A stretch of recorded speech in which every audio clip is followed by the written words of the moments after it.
IAS institute నిర్వహిస్తున్న all India scholarship exam pass అవ్వండి. 2 years ఫీజులో 50% మాత్రమే పే చేయండి.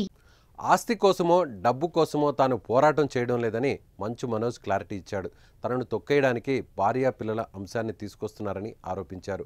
కుటుంబ వివాదం నేపథ్యంలో జల్పల్లిలో మనోజ్ మీడియాతో మాట్లాడారు. నేను చేసేది ఆత్మగౌరవ పోరాటం. ఇది నా భార్య పిల్లల రక్షణకు సంబంధించిన విషయం. నన్ను అణగదొక్కేందుకు నా భార్యను బెదిరింపులకు గురి చేయడం, నా 7 నెలల పాపను దీనిలోకి లాగడం, నా పిల్లలు ఇంట్లో ఉండగానే ఇలా ప్రవర్తించడం సరికాదు. పోలీసుల వద్దకు వెళ్ళి రక్షణ కోరాను. నాకు అన్ని విధాల రక్షణ కల్పిస్తామనే వారు నా మనుషులను బెదరగొట్టి వేరే వాళ్ళను లోపలికి పంపించారు.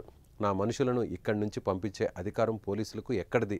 ఫిర్యాదు తీసుకున్న తర్వాత ఏకపక్షంగా ఎందుకు వ్యవహరిస్తున్నారు? నాకు మద్దతు కోసం ప్రపంచంలోని అందరినీ కలుస్తా అని మనోజ్ వ్యాఖ్యానించారు.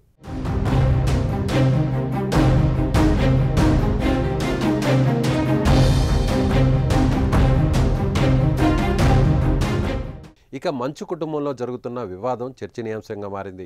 మోహన్ బాబు, మనోజ్ ఇద్దరూ పరస్పర ఆరోపణలు చేసుకుంటూ లేఖలు విడుదల చేశారు. గుర్తు తెలియని వ్యక్తులు తమపై దాడి చేశారని, తనకు తన భార్యకు ప్రాణహాని ఉందని పహాడీ షరీఫ్ పోలీస్ స్టేషన్లో మంచు మనోజ్ నిన్న ఫిర్యాదు చేశారు. మరోవైపు మనోజ్తో తనకు ప్రాణహాని ఉందని మోహన్ బాబు లేఖ ద్వారా రాచకొండ కమిషనర్కు ఫిర్యాదు చేశారు. దీంతో మంచు మనోజ్, ఆయన భార్య మౌనికపై కేసు నమోదైంది. ఈ నేపథ్యంలో ఇంటి నుంచి భార్యతో పాటు మనోజ్ బయటకు వచ్చారు. నేను ఆస్తి కోసమో డబ్బు కోసమో ఈ పోరాటం చేయట్లేదు. ఎందుకంటే ఇది పోరాటం కూడా కాదు, ఇది ఆత్మగౌరవానికి సంబంధించింది, నా భార్య పిల్లల సేఫ్టీకి సంబంధించింది.